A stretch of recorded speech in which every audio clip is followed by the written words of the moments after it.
Bismillahirrahmanirrahim. Assalamualaikum warahmatullahi wabarakatuh.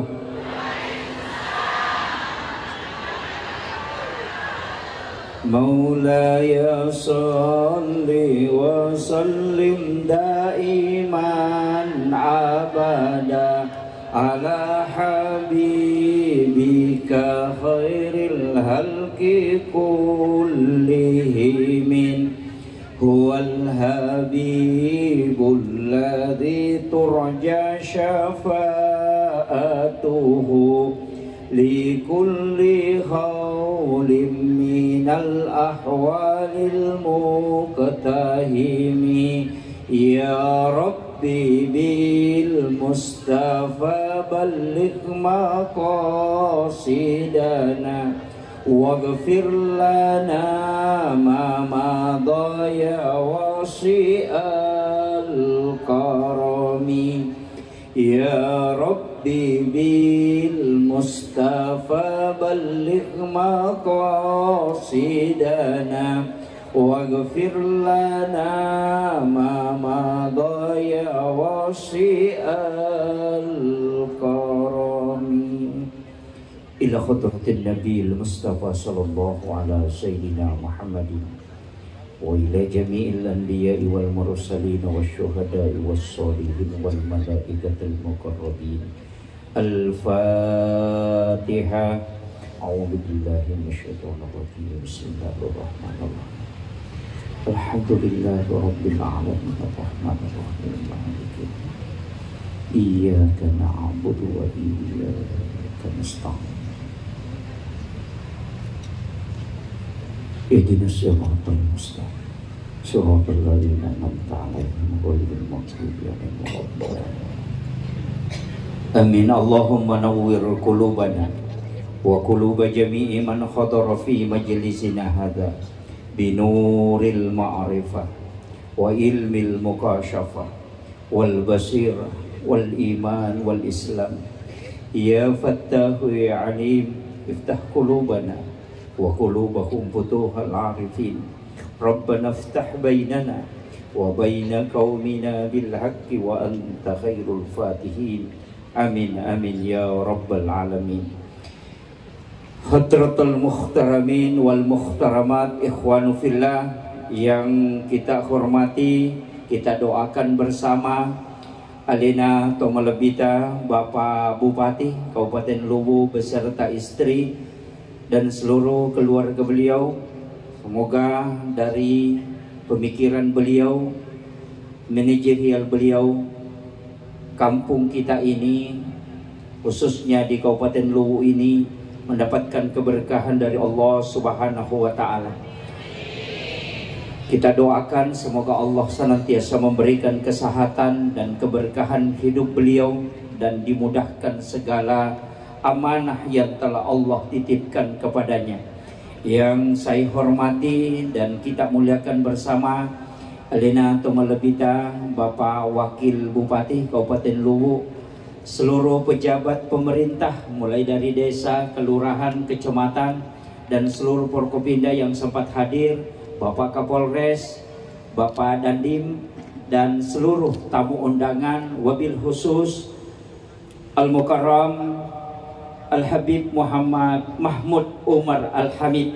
Alhamdulillah, terima kasih Bib sudah bersama kita pada malam hari ini. Di darah kita ini tidak mengalir darah Rasulullah, tapi kita hanya mendapatkan nurnya Rasulullah. Tapi di beliau selain mendapatkan nurnya, dalam tubuh beliau mengalir darah Rasulullah Sallallahu Alaihi Wasallam.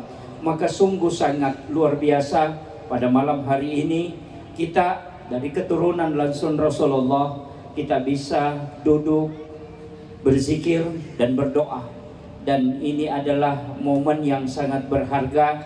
Dan Rasulullah pernah berwasiat, Bapak Ibu sekalian, ketika umatku berkumpul 40 orang, kemudian dia berdoa, itu setara dengan doanya satu waliullah. Maka pada malam hari ini kita bukan 40 orang, tapi mungkin ada 4.000 orang yang hadir bahkan lebih.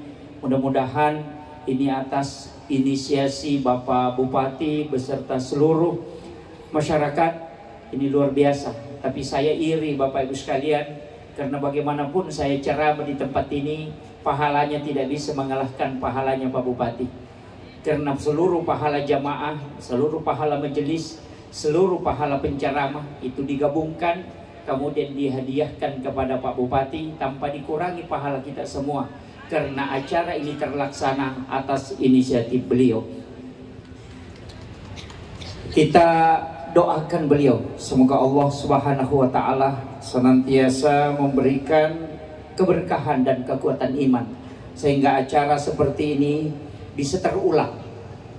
Makanya saya tadi bisa Bapak bahwa bagusnya sebenarnya tidak pakai kursi, Pak. Iya, melantai, kemudian para pejabat kita duduk di atas, para alim ulama kita duduk di atas, duduk berzikir dengan khusyuk dan bersolawat. Mudah-mudahan kedepannya tidak pakai kursi lagi, itu supaya lebih ta'zim dalam zikirnya. Iya, insya Allah. Sebenarnya saya biasanya ceramah Bapak Ibu sekalian dengan duduk, tapi malam hari ini saya harus berdiri. Ya, mudah-mudahan ada ilmu yang bisa kita petik. Saya pakai bahasa Indonesia atau bahasa Bugis?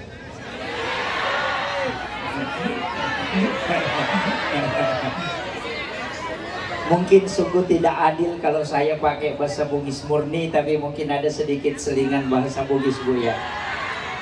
Insya Allah, terima kasih ibu-ibu sekalian. Kalau ibu-ibu majelis taklim yang sudah bergerak, insya Allah semuanya dimudahkan. Dan terus terang Pak Bupati, saya tidak pernah terlalu kagum dengan seorang laki-laki ketika dia memiliki amanah, diberi amanah untuk menjadi pejabat. Tapi kehebatan seseorang itu pasti ada di balik siapa istri. Betul, Pak. Maka yang saya kagumi malam ini adalah istri Bapak Bupati, karena pasti beliau memiliki amaliyah tersendiri sehingga Pak Bupati bisa melangkah sampai sejauh ini. Kita bisa tahu seorang pejabat hebat, pemimpin nomor 1 di dunia, bahkan pemimpin di Indonesia. Kita tahu siapa Soeharto, memimpin dengan tangan besinya, tapi bisa lengser ketika Ibu Tin tidak ada di sisi. Bapak Habibie adalah orang yang hebat, tapi kapan dia tidak bisa melakukan apa-apa ketika Ibu Ainun tidak ada di sisinya.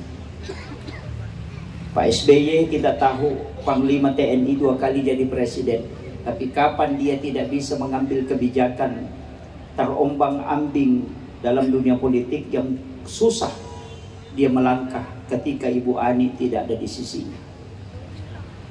Artinya pemimpin yang hebat itu adalah ada wanita yang hebat di sisinya. Kenapa? Karena 3 kali lebih cepat doanya wanita diijabah dibanding laki-laki. Itu kelebihannya seorang wanita. Ketika istri mengangkat tangannya, maka malaikat akan mengaminkan. Walaupun laki-laki diaminkan, tapi lebih cepat doanya diijabah.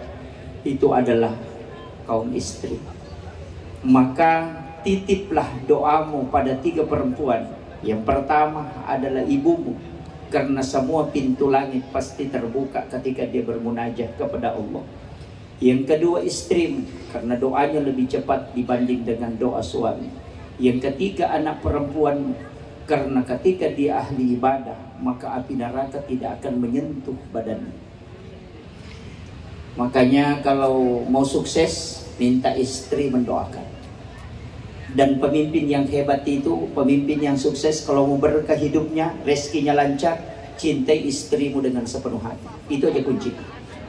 Jangan coba-coba menyeleweng Bapak Ibu sekalian. Ya. Saya sampaikan, banyak kita lihat di media, Pak, pimpinan pondok pesantren hafal Quran, hafal hadis, setiap hari sholat berjamaah dengan santrinya. Dia hafal Quran, hafal hadis, ahli agama. Kurang apa dia? Tapi ketika dia melakukan perzinahan, coba lihat, dia dijatuhkan sejatuh-jatuhnya dan dihinakan sehina-hinanya. Yang hafal Quran saja bisa dihinakan dengan perbuatan itu, apalagi yang tidak hafal apa-apa. Makanya kalau mau jatuh, makalah masuklah ke jalur itu, pasti dijatuhkan. Dan saya sering mengatakan, siapa yang paling cinta dan sayang kepada istrinya, pasti hidupnya berkah. Betul ya Bu?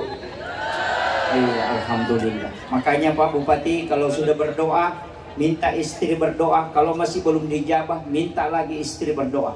Kalau masih belum dijabah, tambah istri, supaya banyak yang mendoakan.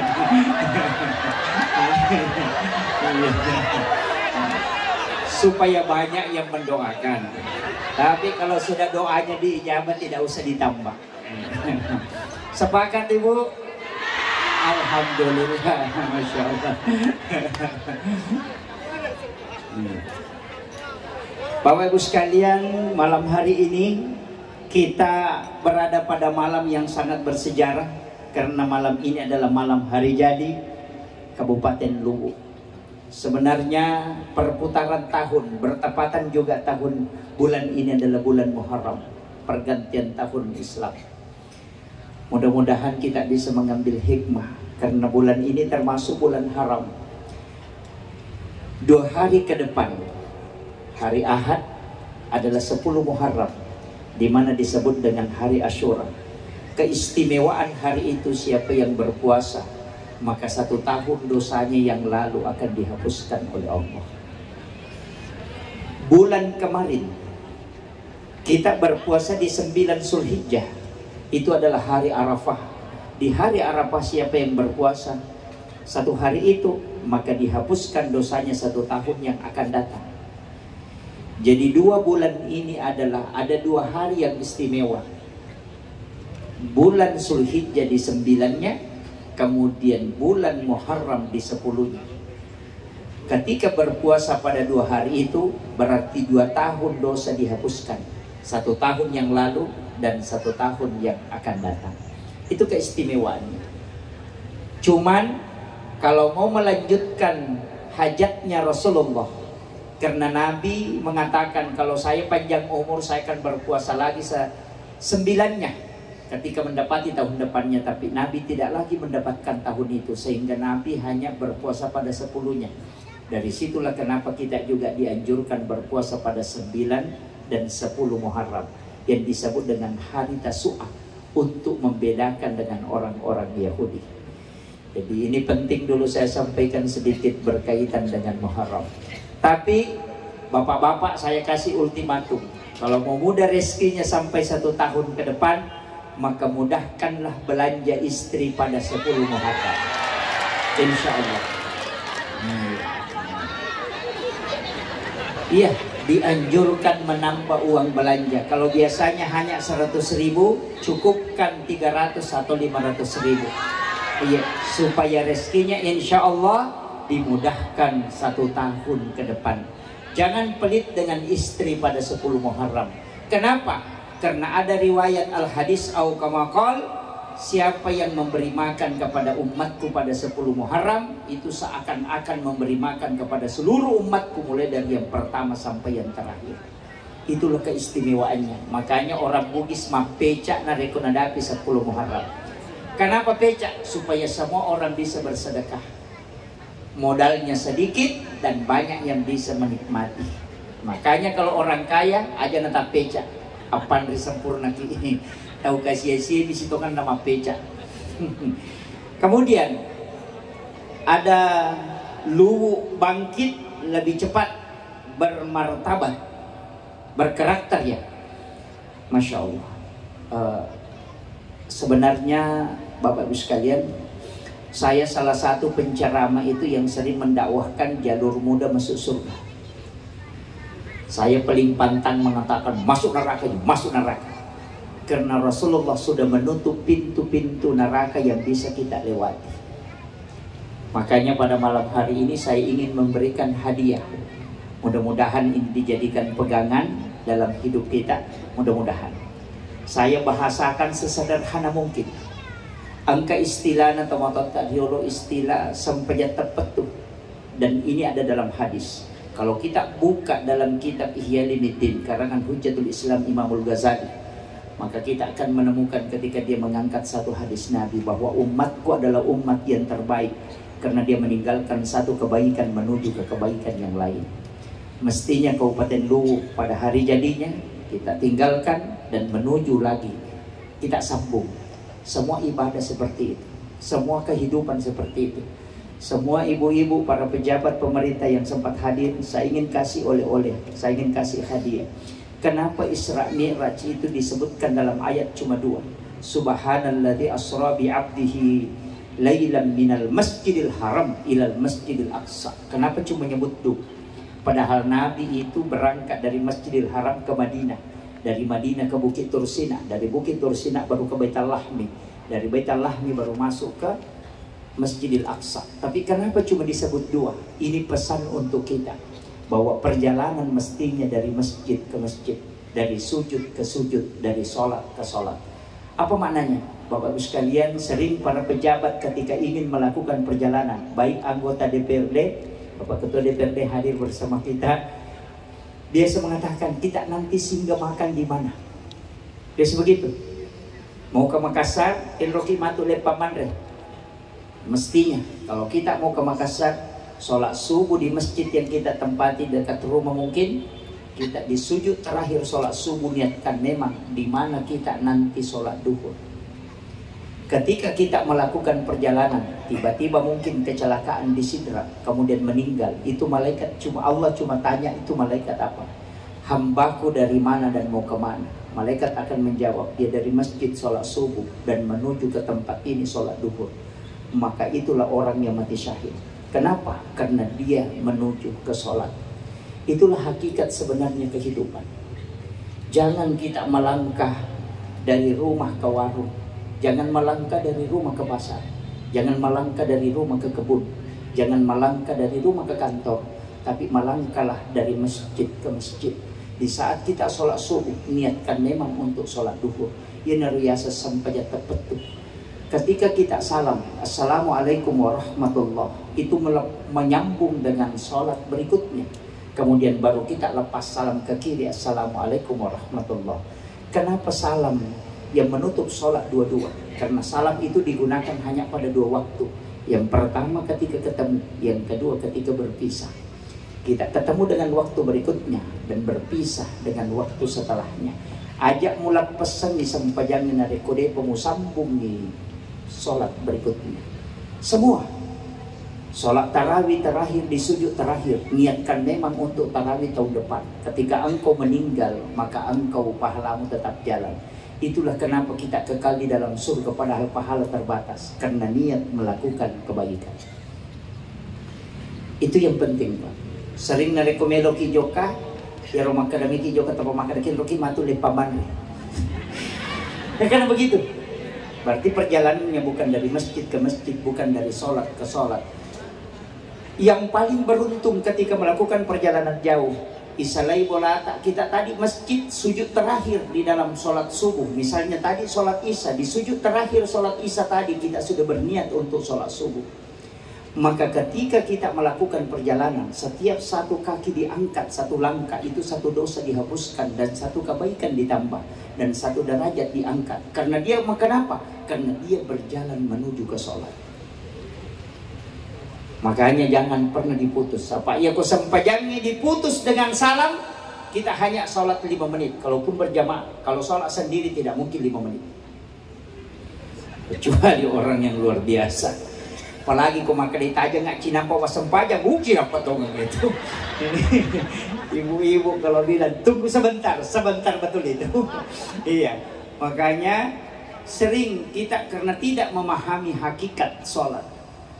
Sebenarnya sujudnya bupati dalam sholat, sujudnya Pak Wakil Bupati dalam sholat, sujudnya Pak Kapolres dalam sholat, sujudnya Ketua DPRD dalam sholat, itu mesti beda sujudnya dengan masyarakat. Tidak boleh sama. Tidak boleh sama. Ketika dia membaca Subhana Rabbiyal A'la wa bihamdi, maka dia sujudkan seluruh tubuhnya dengan seluruh akal nafsunya, dia sujudkan di hadapan Allah, memohon semua supaya diampuni segala dosanya. Tapi yang kedua, subhana rabbiyal a'la wa bihamdi, mesti dia mengikutkan seluruh pejabat yang ada di bawah tanggungannya. Maka dia memohon kepada Allah supaya semua dosa-dosa para pejabatnya itu diampuni oleh Allah dan dikuatkan imannya. Sujud yang ketiga, mesti dia doakan masyarakat.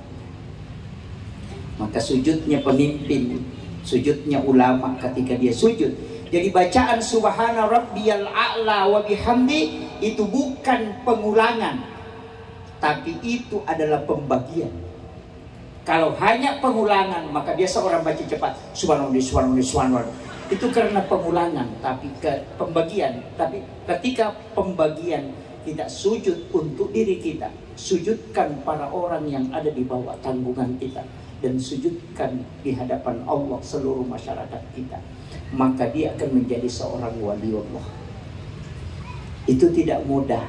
Banyak pemimpin, banyak orang, sebenarnya jabatannya kita apa saja, kepala desa mestinya begitu. Makanya 3 orang itu Pak tidak boleh cepat tidur.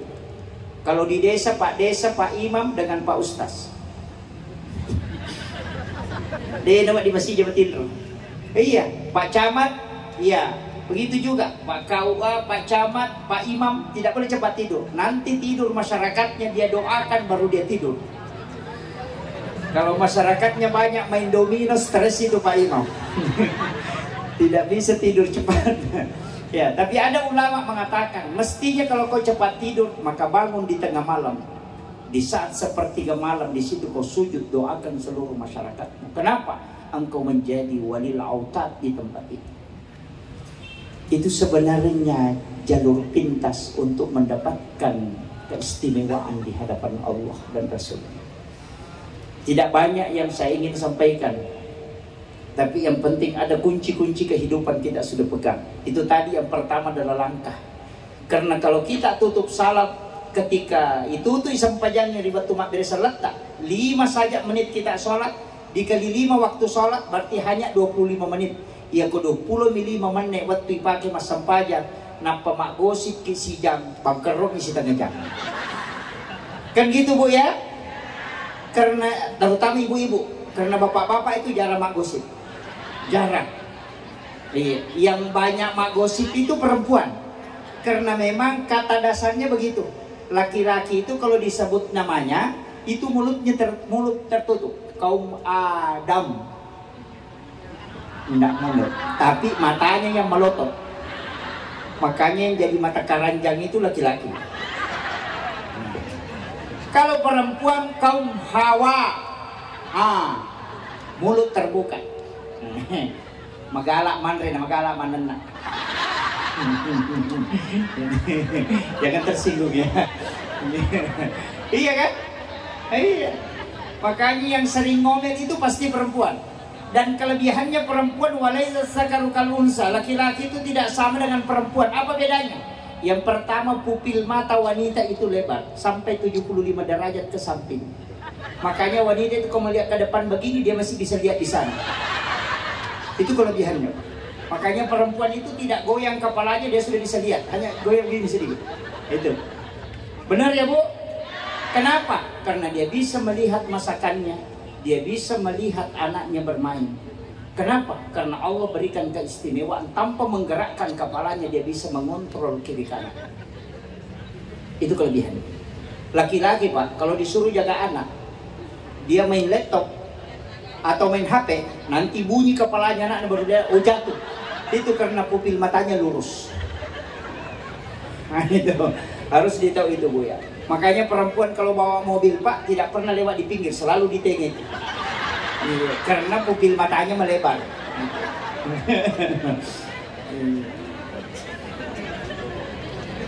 Yang kedua, pinggulnya wanita itu lebar. Kenapa? Bisa duduk lama tanpa sakit punggungnya, dan bisa duduk berdiri tanpa sakit lututnya. Itu kehebatannya perempuan. Karena dia bisa mengurusi anaknya, mengurusi suaminya, menyiapkan segala sesuatunya tanpa sakit lutut dan punggungnya. Kalau laki-laki Babu disuruh duduk berdiri 3 kali saja tidak berdiri itu. Iya. Disuruh makan di malam pandai, makan di malam cangkiri, makan di makan walino, dia nak dia 5-6 apa di depan. Kenapa? Karena sudah sakit punggungnya. Iya. Makanya perempuan bisa duduk berdiri sampai 10 kali itu tidak sakit punggung. Itu kehebatannya wanita, karena memang diberikan keistimewaan. Kemudian dia bisa duduk lama, mendidik anak-anaknya tidak sakit punggungnya. Makanya kalau anak kita masih bayi, bapaknya yang disuruh ayung anaknya, Pak, 5 menit dia ayung tidak tidur, bapaknya sudah ambil bantal itu. Malan yang kaguluang, aja nama itu men. Iya, kalau perempuan setengah jam tidak akan berhenti dia mengayung anaknya dengan sabar. Kenapa? Karena dia bisa duduk lama, dan disitulah kehebatannya seorang wanita. Tapi kalau dia memanfaatkan untuk mak gosip, bahaya juga. Karena 3 jam mak gosip tidak sakit punggungnya. Sekarang gosip lebih modern, sudah masuk ke kamar karena tinggal pakai HP. Ya Bu? Iya, tapi tidak ada di sini. Tidak ada. Banyak. Hati-hati Bu. Dosa sekarang sangat mudah. Iya. Saya wasiatkan Bu, hati-hati. Iya. Coba Pak kita lihat, bapak-bapak ini cuma di sebelah sini. Itu pun campur ibu-ibu. Kalau di sini hanya 3-5 baris ke belakang, itu pun sudut. Sedikit sekali laki-laki, itu perempuan semua ke belakang. Kenapa? Sekarang 1:7. Hati-hati Pak. Hati-hati. Jaga suami tak baik-baik. Kita jagailah kita. Itu biasa ulawang ninaw tawi, sandala ninaw tawi, motor ninaw tawi, makopa na mo lakay ninaw tawi. Banyak pencuri suami itu. Hati-hati. Iya. Kenapa 1:7? Kalau ada yang 1 menikah, ada 6 anak gadis tidak dapat bagian. Tapi tidak usah khawatir kalau anak gadis itu masih tinggi rasa malunya. Yang bahaya itu janda.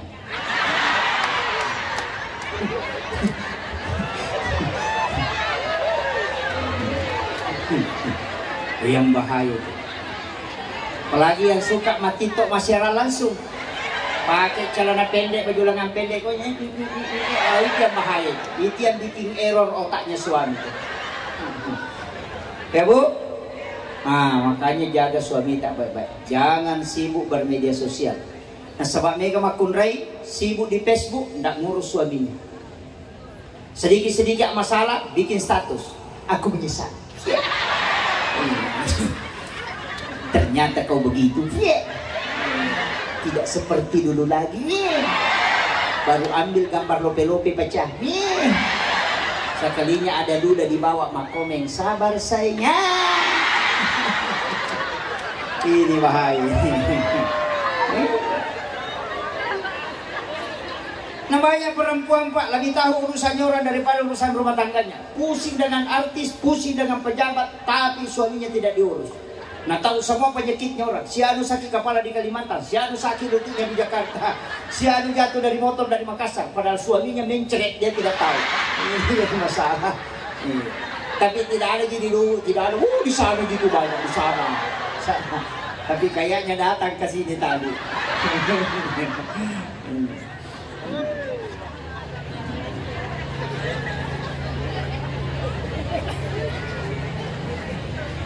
Bapak Ibu sekalian, dari situlah Rasulullah mengajarkan satu doa yang sangat singkat tapi sangat luar biasa manfaatnya. Apa doanya? Baca 7 kali kalau maghrib, 7 kali kalau subuh. Sesudah sholat maghrib baca 7 kali supaya keluarga, harta dan diri kita dijaga. Itu Rasulullah berwasiat, siapa yang membaca 7 kali doa ini, maka dia menitip diri, harta dan keluarganya pada Allah. Dan tempat menitip yang paling baik adalah Allah, karena dia tidak pernah luput. Apa doanya? Singkat padat. Bismillahi ala nafsi wa mali wa ahli. Itu aja doa. Sudah hafal Bu? Belum? Saya ulang. Bismillahi ala nafsi wa mali wa ahli. Dibaca 7 kali. Belum hafal? Saya ulangi lagi. Bismillahi ala nafsi wa mali wa ahli. Kalau belum hafal, mati saja. Itu doa paling pendek tapi sangat besar manfaatnya. Bismillahi ala nafsi. Dengan asma'mu ya Allah, aku titip diriku kepadamu. Wa mali, dan seluruh hartaku ya Rabb. wa ahli dan seluruh keluargaku ya Allah, aku titip kepadamu. Ketika Allah yang kita tempati menitip, insya Allah tidak akan lepas dari penjagaan. Kalau kita yang mau jaga suami tidak bisa, anak-anak kita mau jaga tidak bisa, harta kita susah kita jaga. Tapi ketika Allah yang menjaga. Tapi ingat, harta perbaiki zakatnya, sholat juga diperbaiki. Bu, sholat semua di suami tak? Bu, sholat semua di suami tak? Kalau ada suami tidak sholat, kita yang doakan. Sebenarnya itu pintu surga untuk kita, supaya kita mendapatkan keistimewaan di hadapan Allah. Siapa yang memberi hidayah? Bukan kita, tapi Allah. Ketika Allah bukakan pintu hidayah, pasti dia akan sholat. Tapi ketika kita yang menjadi asbabnya, maka itu luar biasa. Maka doakan, tilodongangilah kita. Di sujud terakhir dalam sholat, tidak usah dilafazkan. Kita memohon kepada Allah supaya dibukakan, dia bisa menunaikan sholat. Paling enak itu, paling barakah ketika bisa sholat tahajud bersama dengan suami. Itu istimewa sekali. Sesekali wanita itu melakukan 4 hal bersama keluarganya. Yang pertama, mandi bersama suami bersamaan. Kenapa kau ketawa? Bisa mungkin dia si bawa lah kita masa mampu kamar mandi. Kita mati. Iya, itu sunnah Nabi. Yang kedua, ketika berjalan kita bergandengan tangan. Biasa ya, waktunya pengantin baru. Sekalinya ada nih anaknya 3, suaminya bilang, "Ayo nih kok." Wah, kalah gitu. Ya. Nah, ini kunci. Kadang-kadang kalau pengantin baru itu kan kayak lemari yang baku tempel. Sedikit terpeleset, hati-hati sayang. Sekalinya ada anaknya tak masuk dan asap, gendung tamu. Ini ya, tapi tidak begitu ketika orang saling mendoakan. Satu hal, seringlah mengirimkan suratul Fatihah kepada suami. Baca ila ruh wa nafsu wa jasad. Sebut namanya baru kirimkan Fatihah supaya ruhnya terkoneksi dengan kita. Ketika dia mau melakukan penyelewengan pasti terkoneksi. Tapi jangan bilang ilah arwah. Orang mati itu. Ya, anak-anak kita ketika sekolah tirakati dia dengan Fatihah. Anak-anak kita ketika jauh dengan kita tirakati dia dengan Fatihah. Para pemimpin sebelum tidur tirakati Fatihah dengan seluruh bawahan kita supaya ruhnya terkoneksi dengan kita. Insya Allah. Ketika ruh yang terkoneksi, maka tidak ada sesuatu yang susah. Itulah kenapa sering orang merindukan padahal dia tidak pernah terlalu akrab. Itu karena ruhnya yang sering bersilaturahmi. Ini penting saya wasiatkan karena ini modal. Ibu-ibu tidak usah khawatir suaminya selingkuh. Doanya tadi saya sudah ajarkan. Iya. Tapi kadang-kala memang ada pesan Rasulullah. Dia memohon kepada Allah, "Ya Rabb, panggil umatku kepadamu dalam keadaan senang. Tapi kalau dia tidak datang dalam keadaan senang, maka aku mohon kepadamu panggil dia dalam keadaan susah." Tolira ngak pun umatku lokoridi dalam keadaan senang. Ya ko deno lau ko masenangi, panggil dia dalam keadaan susah. Makanya Bapak Ibu, kalau suaminya cinta, jangan selalu rekreasi tapi tidak melihat masjid. Ketika diberikan amanah berupa jabatan, jangan lalai sholat berjamaah. Jangan. Ketika diberi amanah untuk mencari rezeki, menjual di pasar, jangan sampai rezeki yang menyibukkan kita, kemudian kita lalai sholat. Rezeki itu diatur oleh Allah. Masa kita gara-gara rezeki, baru kita melupakan Allah. Itu keliru betul. Banyak orang mengatakan, wah kita tidak sholat dulu karena mau mencari rezeki. Rezeki itu siapa yang ngatur? Allah. Kalau kau sholat ketemu siapa? Ketemu sama Allah. Jadi minta sama Allah di saat sholat, baru kau jalan. Karena rezeki itu diberikan kepada siapa? Kepada yang dikehendaki oleh Allah, bukan kepada siapa yang bekerja. Bikin nengi, ya lengi dalih kepada semua orang yang bekerja, maka Allah tidak adil karena ada orang yang tidak mampu bekerja. Tania galak na tema kereso nile dalle. Ya ko galak na tema kereso pa nasogi. Dia nagaga buru ko palabuhangnya dia nasogi. Kan gitu. Ya ko makadapat doang ang pasogi, dia nagaga ustas dia nasogi. Dia nagaga ustas mamotor makaplak lutumanan ustas. Pak di semana pak doang nasogiran. Saya sering pak kalau ke Kalimantan, kadang ada jamaah orang Bugis itu datang minta doa, Pak Ustaz kasih dulu doa supaya bisa kaya. Yang minta doa kaya sudah 5 mobilnya, yang ditempati minta doa belum ada mobilnya. Seandainya malaikat lihat itu, kau kasih tahu itu kau itu. Iya, bukan doa. Seandainya doa kan Ustaz yang beli pertama kaya. Seandainya bilang ada simat-simat, ada itu kadang masuk pak di sini. Kadang masuk di Luwu ini ada itu penjual ulau itu sampai 3 kopor itu, tapi dia cuma naik motor. Seandainya dia bikin kaya orang dia paling pertama kaya. Makanya Allah mengatakan saya berikan rezeki kepada siapa yang saya kehendaki, bukan kepada siapa yang bekerja, tapi siapa yang dikehendaki oleh Allah. Nah, ini kuncinya. Makanya ketika diberikan nikmat, perbaiki sholat supaya kita tidak diberikan sesuatu yang tidak mengenakan. Apa ya ku yelengi dalek yelengi papenya menadita sempajang, pasti didatangkan sesuatu supaya kita datang salat kepada Allah. Karena Nabi yang minta, ulirna umatku dalam keadaan senang, ya kodena lo panggil dia dalam keadaan susah. Nah, kalau suami cinta, rajin ke salat, anak-anak terbaik, rajin salat. Kenapa? Karena nanti kalau tidak salat, Allah bilang dia tidak datang kalau dia senang, maka saya akan kasih ujian supaya dia bisa datang kepada. Kadang-kadang pak, kadang-kadang mungkin tidak di sini, kalau di sini di kampung saya kadang-kadang begitu. Nanti selingkuh suaminya baru istrinya bangun tahajud. Kadang-kadang, ya. Sering saya di chat itu ada yang jamaah chat, Pak Ustaz, berapa rakaat sholat tahajud? Apa doanya? Apa niatnya? Kenapa bu? Suami saya selingkuh Pak Ustaz, saya bangun tahajud. Saya bilang Alhamdulillah. Kadangkala kita nanti ada masalah baru kita dekat dengan Allah. Itu bukan siksaan, tapi itu cara Allah memanggil kita supaya kita bisa dekat dengannya. Karena Nabi yang berdoa, jangan jauhkan umatku dari itu. Nah, ini kayaknya pejabat yang diberi amanah, jangan jauh dari masjid. Jangan menunda-nunda waktu sholat. Supaya apa? Allah tetap menjaga amanah yang diberikan kepada kita. Kan diuji itu Pak. Jabatan adalah ujian, anak-anak keluarga adalah ujian. Itu titipan. Tidak ada yang kita miliki, tidak ada. Baju aja itu Pak yang kita miliki, makanya bisa dimodel. Tubuh ini hanya hak pakai, bukan hak milik. Makanya tidak boleh dirubah. Ibu-ibu saya pesankan, itu alisnya yang lurus, jangan dikasih bengkok. Iya, tidak ada bengkok alis di sini. Tidak ada. Iya. Iya, karena itu hak pakai, bukan hak milik.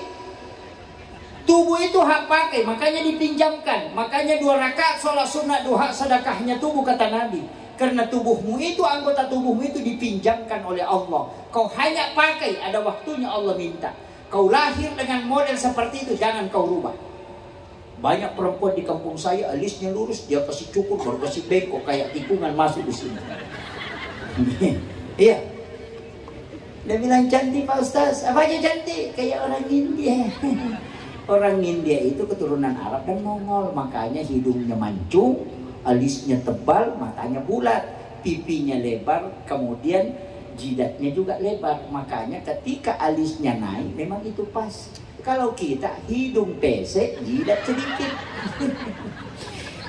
Bulu mata tipis, baru dicukur, dikasih belok naik. Kayak sampah bermotor trail itu. Iya kan? Iya, enggak cocok. Kecuali suaminya yang minta. Bilang, Bu, itu perempuan suka sekali saya lihat kalau alisnya naik 1 turun 1. Ya itu diikuti. Bapak Ibu sekalian, yang kedua yang saya wasiatkan, tetap jaga silaturahmi. Jangan baku bombe-bombe. Rasulullah mengatakan la yahilu lil muslimin an yahjur akhahu fawqa salasal layali. Bukan golongan muslim orang yang tidak baku ngomong lebih dari 3 hari. Tidak ada di sini Bu.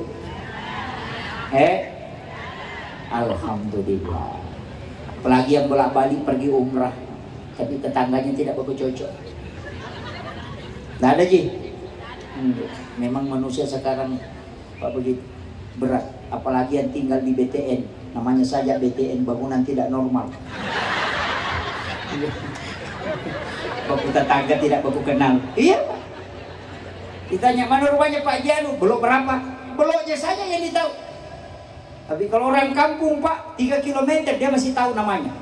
Itu kalau orang kampung. Orang kota yang tinggal di BTN itu tidak baku kenal. Makanya masjid adalah tempat untuk silaturahmi yang paling bagus yang disimpan Rasulullah. Kenapa laki-laki wajib ke masjid? Karena laki-laki susah untuk menyatu ketika tidak disatukan dengan jamaah. Perempuan biar tidak diundang ke masjid, dia bisa kumpul. Ada acara bikin kepurung, kumpul semua di situ. Tidak diundang, bilang saja kepurung hari ini, langsung dia bilang OTW, oh jalan itu. Itu perempuan seperti itu. Di kampung saya, kalau di sini tidak tahu. Makanya kalau mau menyatukan umat, gampang, perempuan saja disatukan. Insya Allah sudah bersatu. Karena pulang ke rumah di ultimatum juga suaminya. Nah, itu. Makanya ibu-ibu itu sebenarnya adalah orang yang sangat hebat. Iya. Tapi kalau mau mendapatkan hidup berkah, mau masuk surga, tidak antri masuk surga, tidak antri. Tidak antri. Mau masuk surga tidak antri, Bu? Mau masuk surga tidak antri? Insya Allah semua pintu surga terbuka, kata Nabi untuknya. Siapa? Orang yang menjaga sholat fardu. Yang kedua puasanya, puasa wajib itu. Yang ketiga adalah syahwat. Yang keempat ridho suaminya. Kalau di sini ada janda, tinggal 2. Dan janda tidak ada suaminya. Tidak usah tunggu ridhonya suami kalau sudah janda. Makanya tinggal sholat, puasa, dan syahwat. Yang punya suami masih tunggu ridhonya. Nah, makanya suami kalau pulang ke rumah langsung dijemput, salaman, cium tangannya, usap lengannya, kasih duduk di kursi, baru kasih tahu, Pak, apa aku bikinkan? Kopi, teh, atau air putih? Saya bilang air putih saja sayang, kita ambilkan air putih, sudah diletakkan air putih, cium keningnya, kasih tahu istirahat makin sayang, saya mau bikin air panas, bikin kaki makanan. Wow, begitu aja Bu.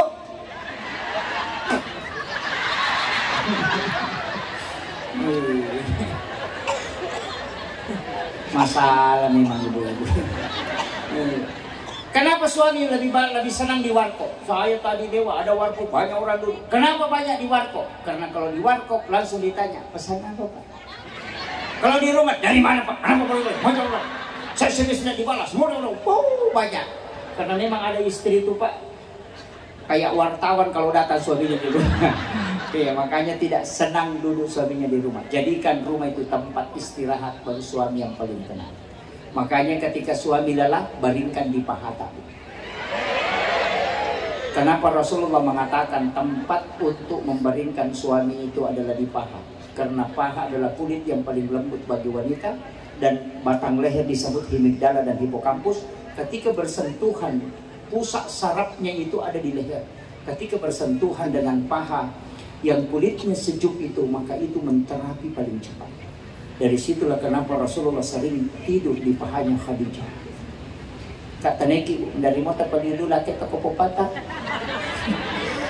Denangkah?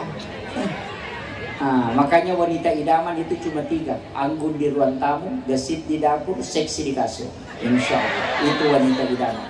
Jadilah wanita idaman Bu ya. Sudah tahu wanita idaman? Anggun di ruang tamu, selalu berpenampilan yang bagus. Jangan acak-acakan. Waktunya gadis, bagus pakaiannya, semua bedak dipakai, ada skincare, ada apa dipakai, semua.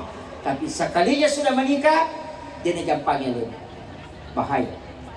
Ya mau roju itu nak pakai masa saya, untuk nak pakai mak pejabat, untuk nak pakai masuk subolo, untuk nak pakai masuk subuh, untuk nak pakai sudah pelakena. Iya, mak bau parfum bali, mak bau sabu, mak bau minyak kutus-kutus. Dia panak berasa lelaki dan nalobe.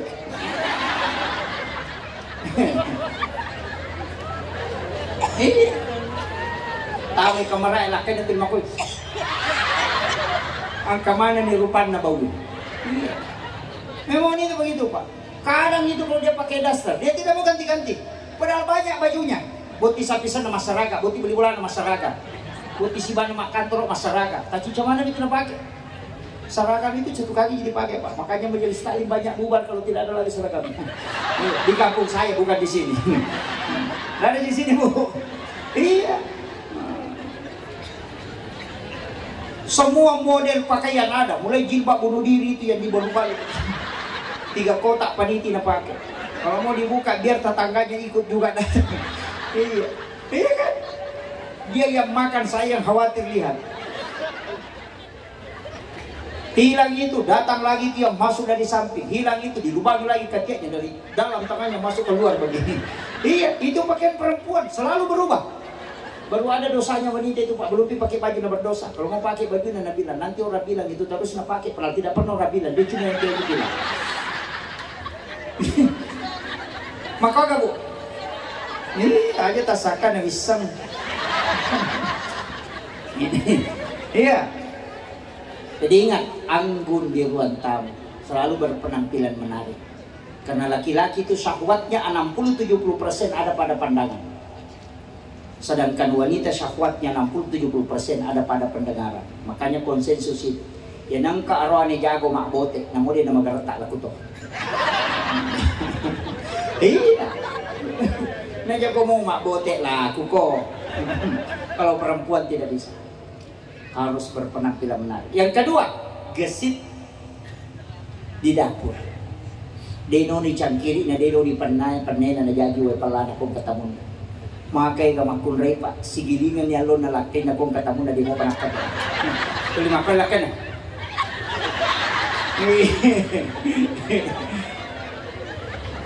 Kada may kami chao may kan na.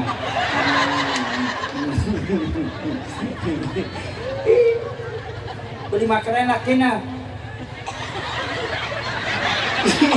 Di mo panapat makalan. Ha?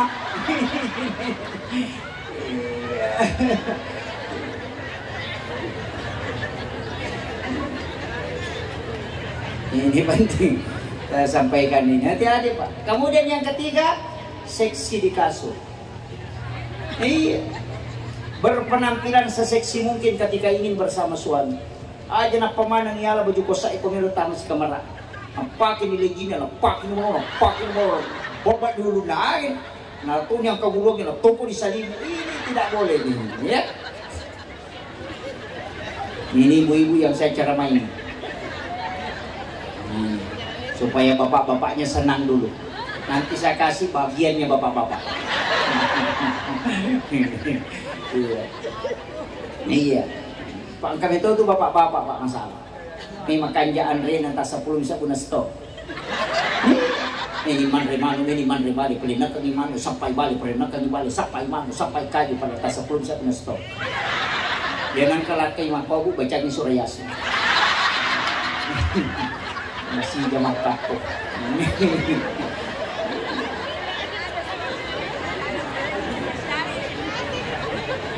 Ya. Makanya suami ketika dapat rezeki berikan kepada istri, biarkan istri yang pegang. Itu dengan 2 kalimat. Ada uang yang haram dibelanjakan istri tanpa minta izin ke suami. Ketika suami mengatakan, "Ma, ini uang kita simpan," berarti itu amanah. Tapi ketika suami mengatakan, "Ma, ini uang kita ambil," berarti itu pemberian. Ketika mengatakan ini uang kita simpan, jangan belanjakan walaupun Rp1.000 tanpa minta izin ke suami.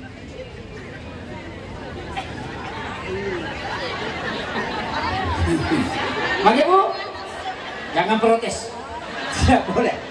Iya, memang ada amanah, ada pemberian. Ketika mengatakan angka ditale, berarti Pak Dek, aku makan angka ditatare, berarti amanah. Itu 2 hal yang berbeda. Makanya wanita harus tahu itu. Pak kami itu tuh makun rego di COD. Iya. Malangga nasi COD. Kredit semua. Iya. Jangan hidup dengan penuh dengan utang. Iya. Karena orang yang ada utangnya paling tersiksa kelak di mahsyar. Makanya 2 kuncinya. Jangan sampai kita punya utang. Jangan sampai orang berutang ke kita ketika sebelum kita meninggal. Karena utang dan piutang dua-duanya menghalangi orang masuk surga. Cuma kalau utang kita menunggu untuk kita bayar, kalau piutang kita menunggu orang membayarnya, dua-duanya tidak akan masuk surga kecuali selesai. Makanya komeki mapinran yang didita aja tak kadang kan ikutin ran nih. Tanya kan, epo ya kona wajah ya ruin ranna, maka saya akan ambil. Tapi kalau dia tidak bayar, saya sudah halalkan. Masya Allah. Makumoro bu? Hah? Bahaya tuh. Bahaya. Nanti di mahsyar ketika orang dikumpul 5.000 tahun kita berjalan ke belakang baru sampai di saf yang paling belakang. 3.000 tahun berjalan ke samping baru kita bisa dapatkan orang yang paling di ujung. Ketika satu orang kita cari gara-gara utang 10.000 atau 100.000, kita tidak akan masuk surga kecuali ketemu. Ada orang sampai 50.000 tahun menunggu hanya mencari kehalalan sesuatu yang pernah diambil. Kenapa Rasulullah tidak mau mensolati orang yang ada utangnya kecuali dia menanggung? Karena Nabi mengkhawatirkan kalau dia tersiksa kelak di yaumil akhir di pada mahsyar. Tapi mau selamat dia, masuk surga tidak antri. Mau? Insya Allah 3 saja lakukan. Yang pertama, bangun sholat ketika semua orang tidur, itu sholat tahajud. Yang kedua, balas keburukannya orang dengan kebaikan. Ya kung kataw po jati tilaw daw ng salam. Ya kung kataw masikit abas sakit. Yang ketiga, apa yang ketiga? Wajaran minran atau makin ran aja tapudan. Balibulata macicil motor o idi palit.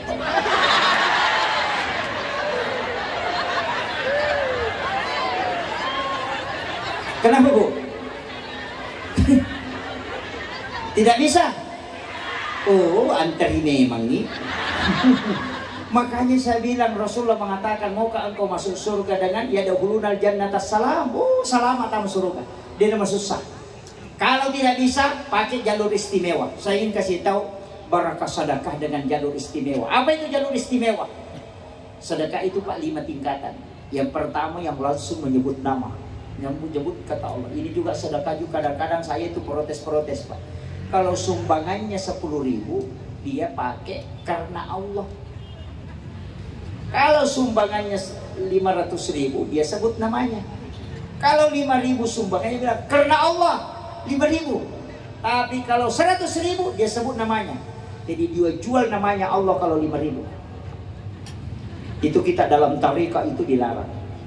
Itu zu'ul adab namanya kepada Allah. 2.000, 5.000 uangmu kau sebut nama Allah karena Allah.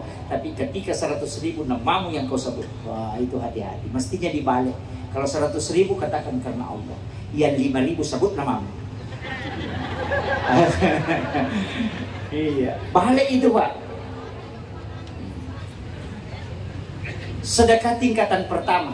Tingkatan yang kedua naik sedikit. Bersedekahlah dengan tidak mengetahui berapa yang kau sedekahkan. Masukkan uang di saku. Ketika celengan lewat, tutup mata, ambil 1 lembar, jangan lihat uang berapa.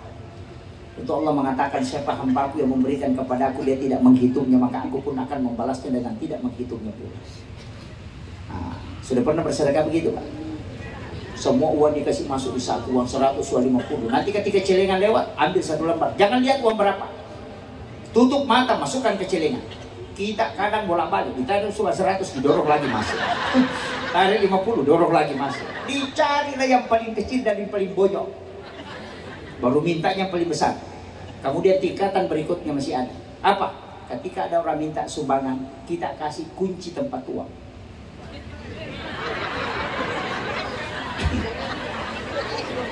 Sudah pernah lakukan? Kung kakamilo sumbang kada yung kay kunci ngonra di koloni tahu. Pupili makadaki ako na campur ya. Nah, itu yang bahaya itu. Kemudian pakai yang ketiga, tingkatan yang paling tinggi. Tapi ini mudah, tidak susah.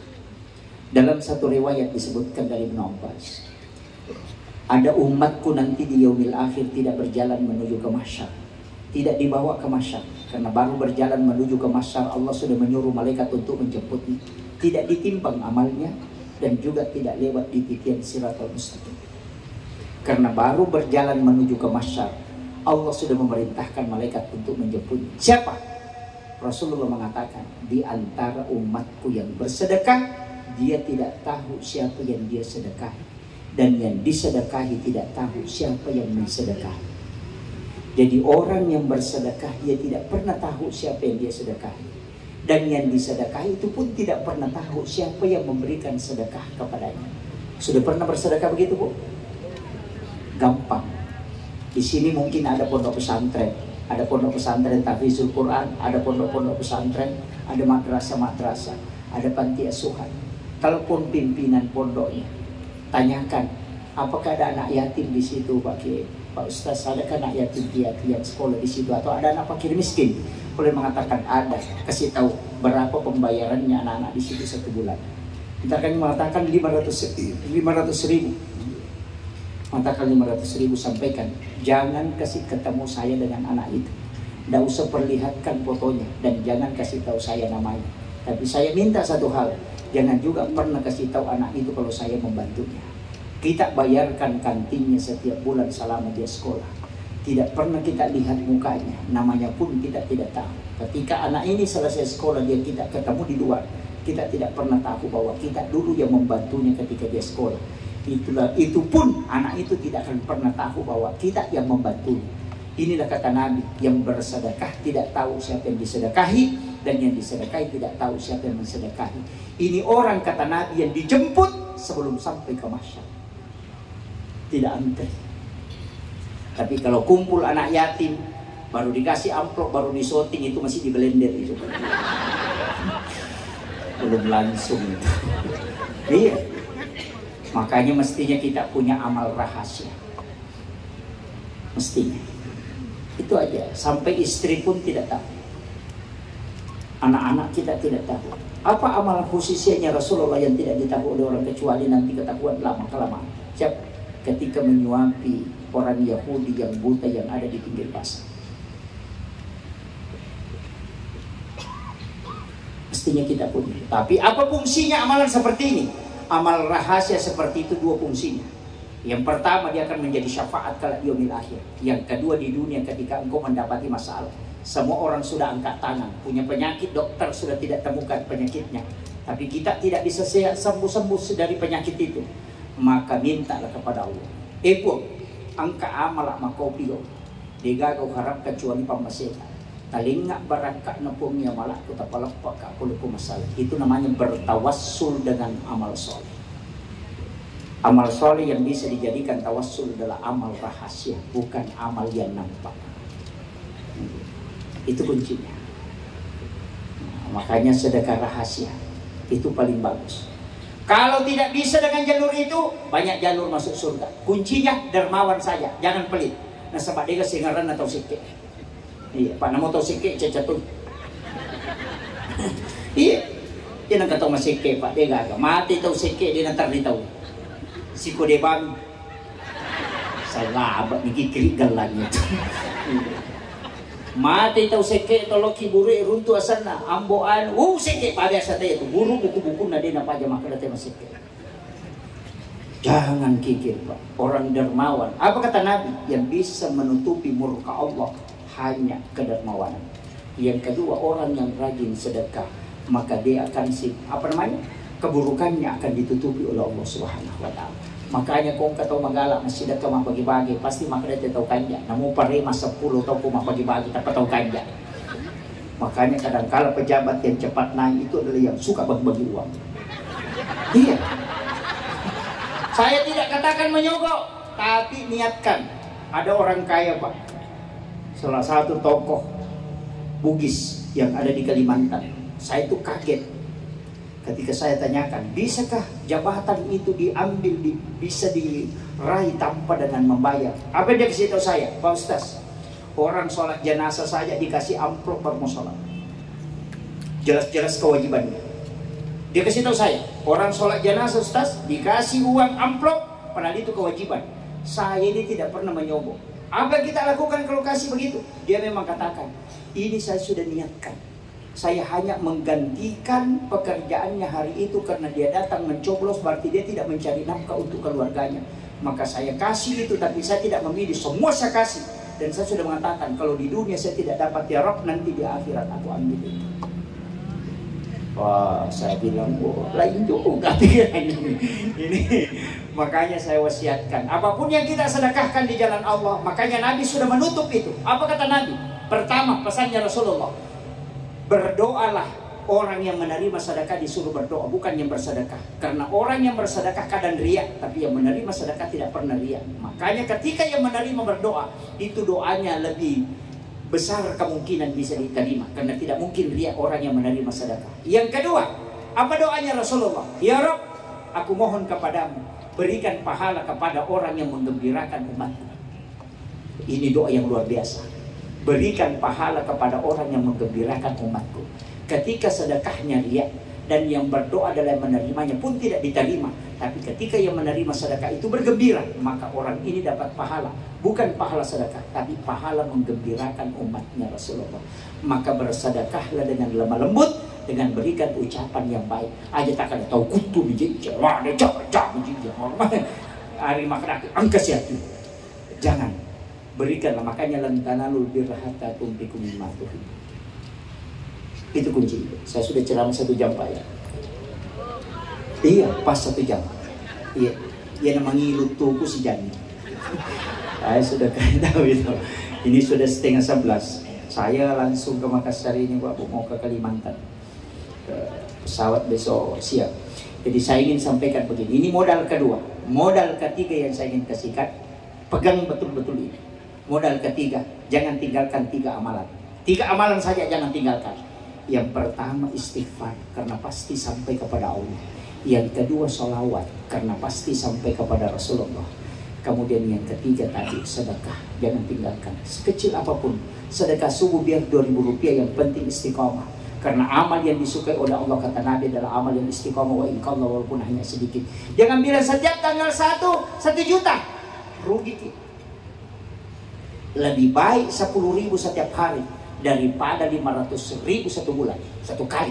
Kenapa? Karena yang bersedekah subuh langsung didoakan malaikat. Kalau kita hanya sekali sedekah, berarti malaikat 1 kali berdoa. Istirahat 29 hari. Ya kan? Hari ini kita sedekah, malaikat doakan.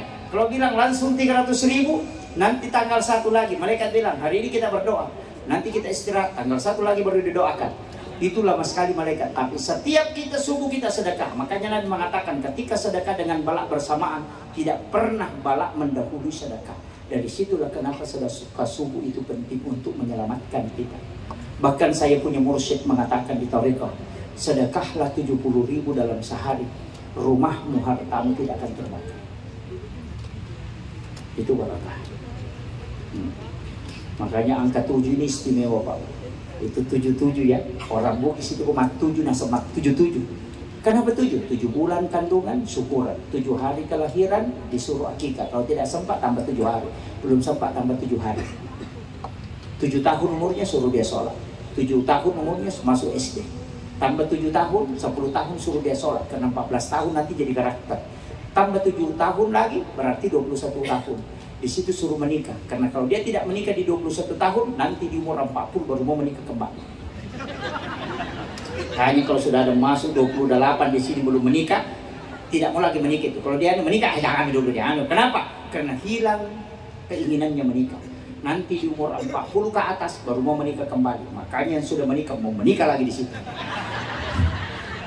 Itu karena kelipatan 7 itu. Itu hitungan dalam ilmu hikmah. Karena ilmu hikmah ini Pak penting juga dipelajari. Saya mendalami beberapa tapi tidak mengambil semua. Karena saya juga khawatir kalau ini banyak orang salahkan itu ilmu hikmah. Karena kita tidak temukan hadis mutlaknya. Tapi dia adalah ilmu dari ilmu. Saya kasih tahu. Bisa kita teliti apakah benar dalam ilmu hikmahnya atau tidak. Tapi saya amati itu banyak benarnya. Anak pertama yang ibu bapak lahirkan, sifat baiknya bapak akan melekat ke dia, tapi sifat buruk ibunya akan melekat ke dia. Jadi itu anak pamulangnya, sifat makalilian na indok nanala, sifat makanjak na ambok nanala. Itu anak pertama. Anak kedua kebalikan, sifat jelek bapaknya dia akan ambil, tapi sifat baik ibunya dia akan ambil. Terperis saya kata. Kemudian kalau dia nak pamulang, aku sifat-sifat nama kalian yang kalian mati mana ke? Itu bisa diperiksa juga.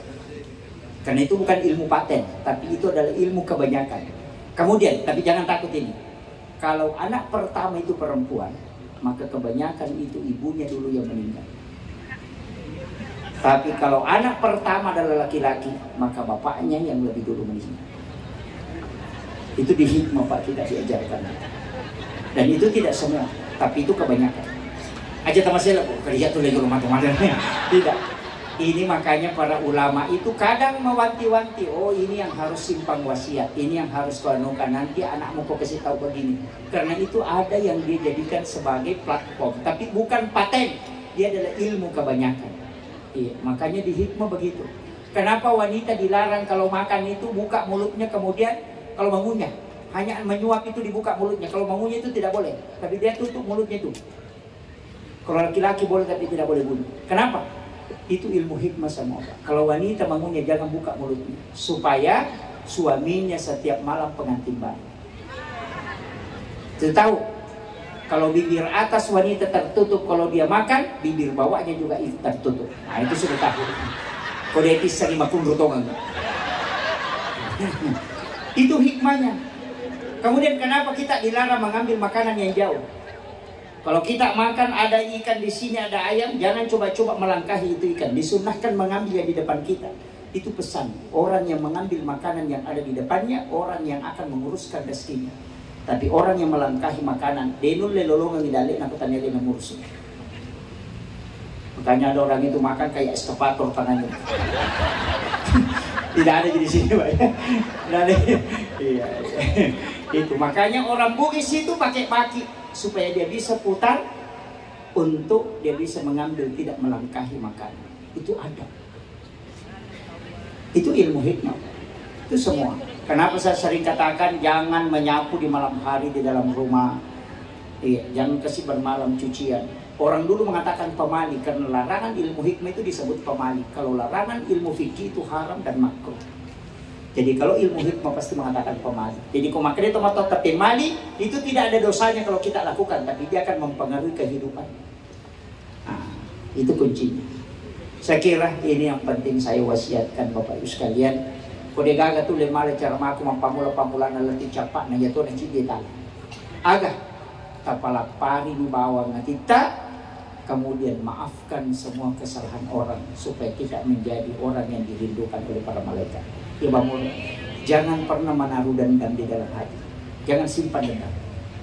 Apa ya kau nggak tahu taruh dendam ke dalam nantinya masih jatuh matoh. Tergagok gue. Saya kira ini yang penting saya wasiatkan. Mudah-mudahan ada barakahnya. Kunci dalam kehidupan tadi adalah jangan pernah memutus sholat, jangan pernah memutus ibadah. Tapasi sumpung imat terus. Semua tidur juga begitu. Niaka memang imelo moto masa tahajud. Siaga tata matindro tetap terhitung sholat. Itu kuncinya supaya semua kehidupan ini bernilai ibadah di hadapan Allah. Tidak ada pekerjaan dunia, semua menjadi pekerjaan dalam ibadah. Akhirul kalam wallahul muwaffiq ila aqwamit thoriq. Nasrun minallahi wa fathun qarib wa basyiril mu'minin. Assalamualaikum warahmatullahi wabarakatuh.